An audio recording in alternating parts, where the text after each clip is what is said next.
welcome to the ASEC News Studio and our coverage of the ASEC Annual Conference in Sapphire Now 2014. We're in the news studio sponsored by NTT Data.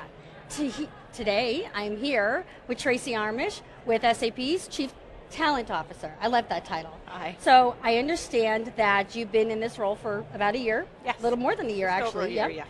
And I'd love to know about your approach to attracting and maintaining talent. Sure, very happy to. And it's been a really exciting year for us at SAP and in this particular role. We're really trying to take an integrated approach to talent, really looking at the entire life cycle of when does a talent first even become aware of SAP as a potential employer, all the way through to hopefully when they retire from the company years later. So it's been really exciting for us.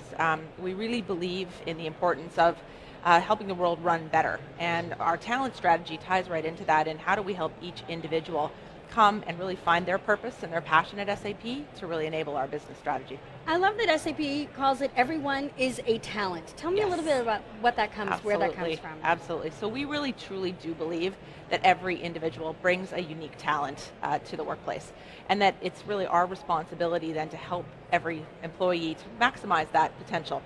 We used to in the past just focus on high potentials, which were about 10% of our population, but we recognized really quickly that actually it's the core, it's the 80 to 90% of the remaining population that really is the life of the organization, and that we really need to harness the contributions and the potential of those people. So we've adjusted our strategy to now focus on everyone. I think that's insightful considering the growth pattern that SAP has in particular. Absolutely. So I understand, I'm hearing a lot about the challenges and opportunities, we don't always call them challenges, with millennials. How is SAP facing that? Well, as most organizations are, really excited actually about the changes that millennials are really forcing upon organizations. And I use that because in some instances, I think we've known this wave has been coming, but it has really been now forced upon us. And it creates a huge opportunity for us to really look at what it is that millennials are asking for, what it is they need, and then I think the real opportunity is to then figure out actually how that applies to the entire organization. Because if you really start to distill down what a millennial wants, it's actually not that different from what a Gen X wants, or a boomer wants, or maybe even what a traditionalist wants. How they achieve it might look a bit different. So we're really seeing an opportunity to actually evolve and expand our entire culture. From a challenge perspective, though, it does mean that we have to have leaders who can learn to lead multi-generations, who can embrace some of the differences in style that the millennials do bring to the workplace. So we have to make sure that actually we're setting our entire infrastructure up for success. And to that point about infrastructure and success, you started the SAP Academy for Sales. SAP instituted that. Tell me a little bit about that for you. Thanks. That's been really exciting. One thing that we know very fundamentally about millennials is that they are looking for an opportunity to grow, and that they need to be developed and they want to be supported. They want to receive continuous feedback and continuous support in their development as much as they want to be able to give feedback and bring their ideas. The SAP Sales Academy has really allowed us to create an environment where we have brought in 350 early talent in the past 9 months, and we're helping to set them up for long-term success with SAP. They work in a 6 or 9 month program where they're both working in a cohort at our facility in Dublin, California, learning about our SAP solutions, our strategy, our culture, and then building themselves up to become field ready at the end of that. And then we take them out into the field and they have actual work experiences. They do a couple of rotations. And then that's giving them the blend of the more traditional based learning, but also the on-the-job learning. They're mentored by real AEs to help really support their success. It seems like you've taken a more deliberate approach, but also a more long-term commitment to your sales force. I like that. Absolutely. That's excellent. So during the ASEC keynote on Tuesday afternoon, Jennifer Morgan talked about some of the things that she looks in an interview candidate, and she referenced humility. She did. I know that Jeff Scott, our CEO of ASEC, talked about passion.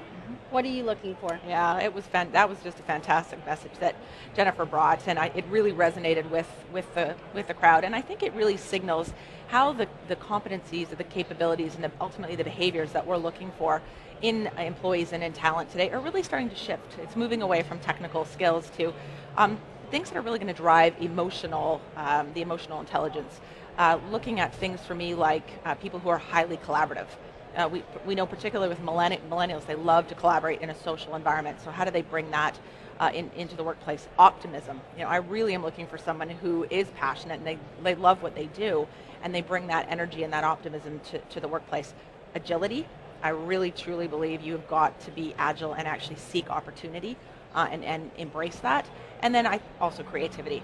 We need to disruptively innovate to be relevant and to be successful, and so creativity is what's really going to help drive us. And you can't talk about technology and talent, frankly, without talking about social media. And we talked earlier, you mentioned, how you're gauging the needs of your employees as well as the needs of your future employees, and social media plays a role there. A huge role, and I think that's only going to increase. And so we have to be figuring out how do we expand on what we have, and how do we really be in front of it.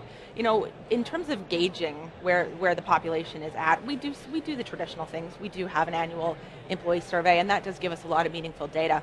But we also leverage SAP Jam, which is our internal collaboration tool. That's a really great place to go to have employee dialogue, to really understand. Our workforce is always really, really willing to give their opinions and their ideas.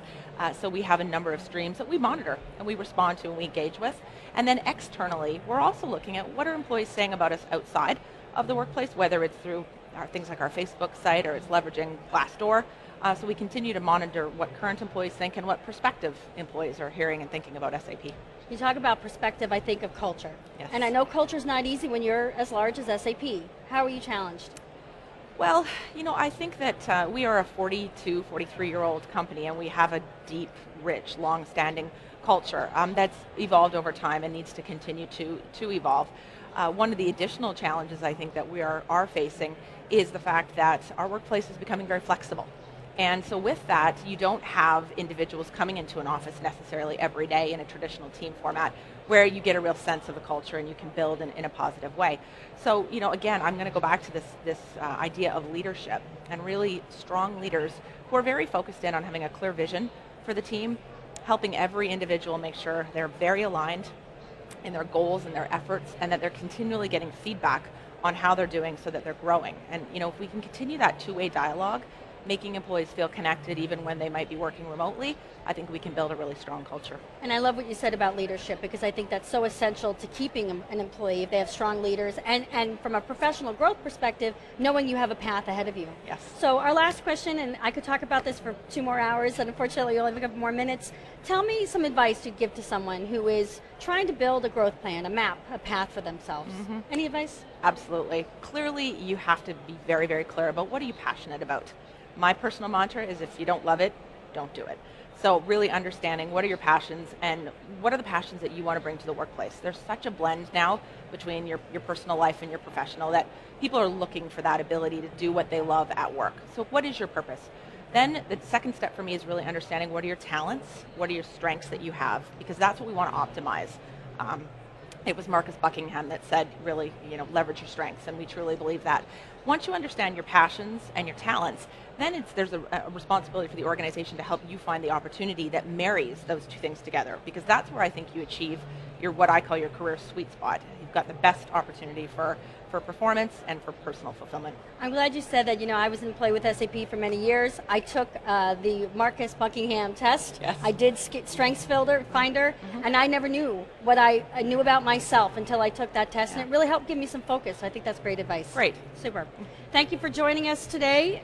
For more news on ASUG and SAP news, visit asugnews.com. Thank you.